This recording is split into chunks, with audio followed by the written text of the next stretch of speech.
안녕하세요. 검은사람 현자입니다. 자, 오늘은 청년내일 저축계좌에 대해서 얘기를 해보려고 하는데요. 혹시 청년내일 저축계좌 신청 기간이 이번 주까지라는 사실 알고 계신가요?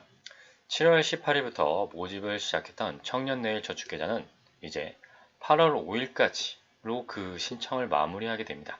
7월까지는 5부제가 적용되었지만 이 8월 마지막 5일 동안에는 5부제가 적용되지 않는다는 점 참고하시기 바라며, 아직 신청을 하지 않으신 분, 그리고 가입 대상이 아니라고 생각해서 신청을 하지 않고 계신 청년분들께 제가 한 가지 좋은 소식을 갖고 왔습니다. 여러분은 청년 내일 저축계좌에 대한 정보를 어디서 찾아보셨나요? 물론 네이버에서 검색을 하게 되면 이런 블로그라든지 복지로 이런 내용이 일단 기본적으로 나오죠. 사실 아까 네이버 검색에는 나오지 않았지만 이렇게 정부에서는 자산 형성 포털이라는 것을 만들어서 청년내일 저축계좌에 대한 관리를 하려고 하고 있습니다. 물론 이 사이트는 아직까지는 100% 완성되지 않았기 때문에 조금 미비한 점이 있을 수 있는데요. 하지만 이렇게 공지사항에 청년내일 저축계좌 모집에 대해서 설명을 해주고 있고 신청 방법까지 알려주고 있습니다. 자, 이렇게 사이트를 아느냐 모르느냐가 중요한 차이를 낳게 되죠. 자, 여기는 이제 청년내일 저축계좌에 대한 이제 설명이 나옵니다.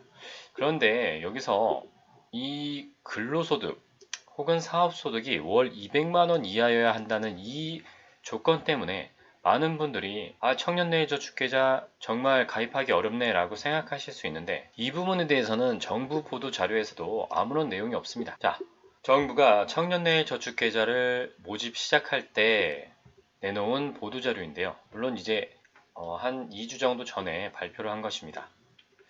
즉 가입 요건을 보면 나이는 청년이어야 하기 때문에 만 34세까지, 그리고 근로나 사업소득이 월 50만원을 초과하거나 200만원 이하여야 한다고 되어 있죠. 그렇기 때문에 이 하한 같은 경우에는 무직, 즉 백수일 경우에는 신청을 할 수 없고, 이제 200만원 이하라는 것은 이제 소득이 일정 수준 이하여야 한다는 것을 의미하는데요. 그런데 여기서 정부가 알려주지 않는 사실이 하나 있습니다. 바로 이 소득이라는 것. 우리가 보통 소득이라는 것을 생각할 때는 월급, 세전소득을 생각하죠. 하지만 이 청년내일 저축계좌는 기초생활보장법에서 얘기하는 기초생활수급자를 선정할 때 쓰는 기준을 같이 적용을 하고 있습니다. 자세한 건 아실 필요 없지만 중요한 건 이 소득이 그냥 소득이 아니라 정확히는 소득 인정액입니다. 이 소득 인정액이란 무엇이냐? 잠시 제 블로그로 한번 보겠습니다. 자, 소득 인정액은 이렇게 구성된다고 얘기를 하고 있죠.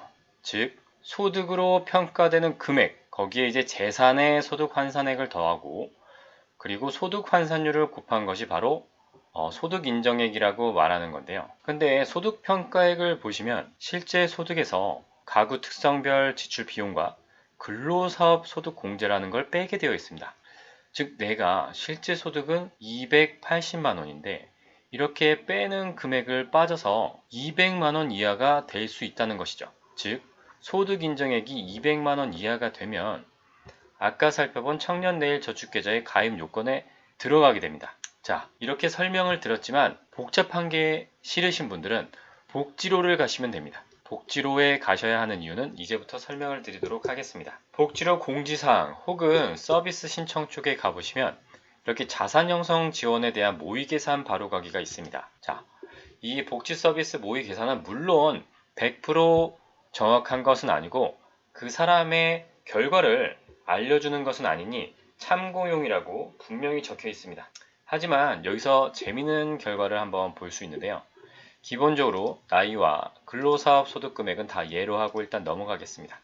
자, 근로소득이 200만원을 넘는다고 쳐보겠습니다. 일단 250만원을 해보겠습니다. 만약 사업소득이 0이고 재산소득이 0이고 그 외에 이 지출요인이 있는데요. 지출요인에 보면 이제 연금보험료를 제외할 수 있게 되어 있습니다. 하지만 여기서는 일단 다 0으로 해놓고 진행해 보겠습니다. 자, 다 지금 분명히 250만원으로 했습니다. 자, 그럼 결과를 한번 볼까요? 네, 결과는 아까 250만원이 아니라 소득 인정액이 175만원이 되었고 중위소득 100% 이하로 자 청년내일 저축계좌를 지원받을 가능성이 있습니다 라고 나왔습니다. 자 어떻습니까 여러분? 내가 월급이 200만원을 넘는다고 하더라도 청년내일 저축계좌에 가입이 가능하죠. 이 사실을 모르시는 분들은 지금 신청할 생각이 없으시겠지만 지금 이 동영상을 보시는 분들은 바로 신청을 준비하셔야 합니다. 자 그러면 얼마까지 가능할 수 있을까요? 그건 본인의 소득을 한번 입력을 해 보시면 되는데 한번 다시 살펴보도록 하겠습니다. 왜 이렇게 나오는지도 설명을 해 드리겠습니다. 자 아까 전에 250만원을 했을 때 소득 인정액이 175만원이 나왔습니다. 아무것도 적용하지 않았기 때문에 우리가 여기서 기억해야 될 것은 바로 이 근로소득공제라는 겁니다. 자, 이 근로사업소득공제라는 것은 무엇이냐? 바로 실제 소득에서 근로사업소득공제를 빼게 되는데, 즉 쉽게 말하면 너의 소득에서 일정 부분을 공제해주겠다는 뜻입니다. 즉 공제해준 부분을 빼고 나머지 소득만 소득평가액에 들어가는 것입니다. 이게 바로 30%입니다.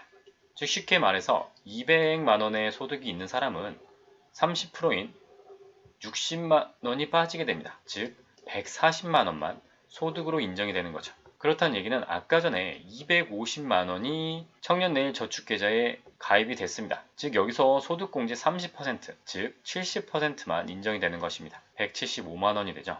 즉 근로사업 소득공제를 뺀 250만원 소득을 가진 사람의 소득 인정액은 175만원이 됩니다. 단 여기에 재산이 있는 경우 재산의 소득 환산액이 추가가 되기 때문에 정말로 200만원 이하가 될지는 구체적으로 살펴봐야 합니다. 자 그럼 여기서 우리가 근로소득이 280만원일 때 가입이 가능할지 간단하게 생각을 해볼 수 있습니다. 자 그럼 280만원의 70%는 얼마일까요? 196만원이 됩니다. 자 200만원이 좀 아슬아슬하게 되지 않죠? 그런데 여기 지출로 인해서 연금보험료를 확인해 볼 수 있습니다. 이 연금보험료는 직장인이라면 누구나 납부하고 있는 그 국민연금을 말합니다. 그런데 국민연금은 직장에서 반 그리고 본인이 반을 내죠.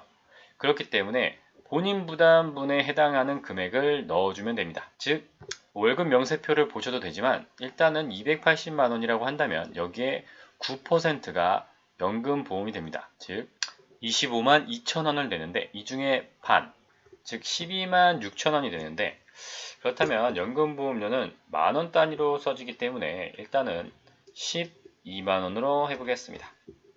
쉽게 말해서 이 소득에서 이 지출 요인을 빼게 되기 때문에 아무래도 280만원 정도의 소득을 가지신 분이라면 이렇게 소득 인정액이 200만원이 안 되기 때문에 자산형성 지원 사업을 지원받을 수 있습니다.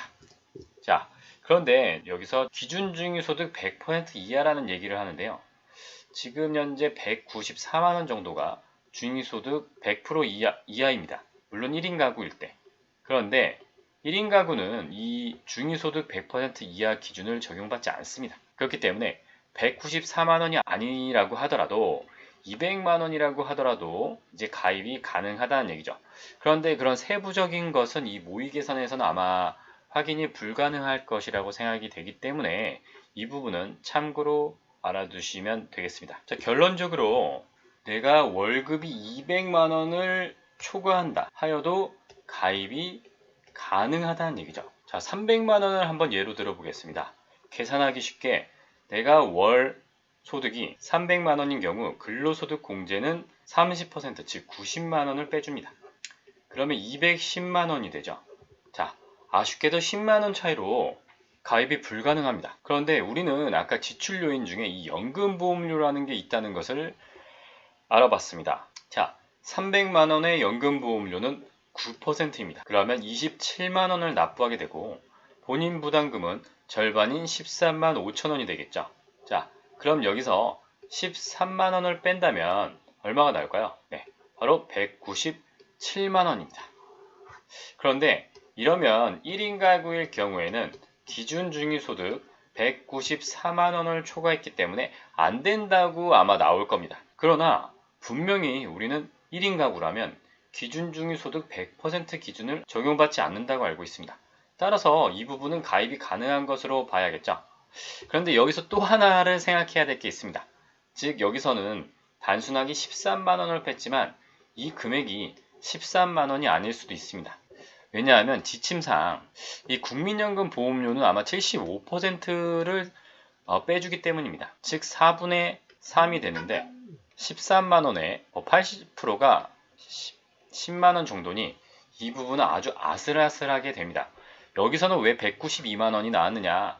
바로 이 월평균 의료비에 5만 원을 넣었기 때문입니다. 근데 이런 경우는 아마 많지 않으실 것이라고 생각하기 때문에 이제 300만 원을 넘어가시는 분들은 특정한 사유가 없는 경우에는 가입이 힘드실 수 있다라는 점을 기억해 두시면 되겠고, 그리고 300만 원보다 낮다고 하더라도 중요한 건 재산이 있으신 분들은 재산이 소득으로 들어가기 때문에 가능하지 않을 가능성이 좀 높습니다. 즉 재산이 없어야 이렇게 200만 원을 초과하는 소득이라고 하더라도 청년내일 저축계좌에 가입이 가능하다는 점. 그런데 아무도 이 사실을 알려주지 않고 이 정부의 보도 자료에서도 그저 근로사업 소득이 200만 원 이하인 청년이어야 한다 라고만 얘기를 하고 있죠. 여기서 근로소득 혹은 사업소득에 대한 공제에 대한 내용도 전혀 찾아볼 수가 없습니다.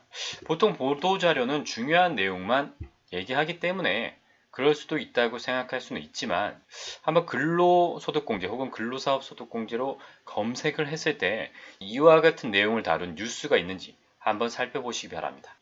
단순히 이런 기준을 봤을 때 가입할 수 있는 사람이 얼마 되지 않는다는 점, 그렇게 보인다는 점은 정부에서도 의도하진 않았겠지만 괜히 욕을 먹을 수 있는 부분이라고 생각이 됩니다. 자, 오늘 말씀드린 부분은 200만 원을 초과해도 가입이 될 수 있다라는 점, 200만 원을 기준으로 잡으시면 안 된다는 점을 말씀을 드렸습니다. 자, 다시 한번 복지로 계산을 해보시길 바라며, 그리고 만약에 조금 애매하거나 이런 부분을 담당 공무원들한테 문의가 힘들다 하시면 일단 신청을 해보시는 걸 추천해 드립니다. 물론 이렇게 가입 대상이 아닌 분들이 신청을 하게 되면 공무원들이 힘들어지긴 하겠죠.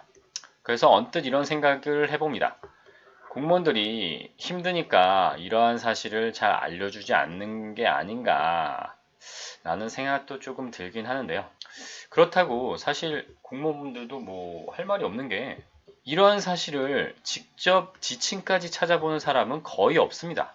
그리고 어떻게 찾아봐야 하는지도 사실은 잘 모르죠.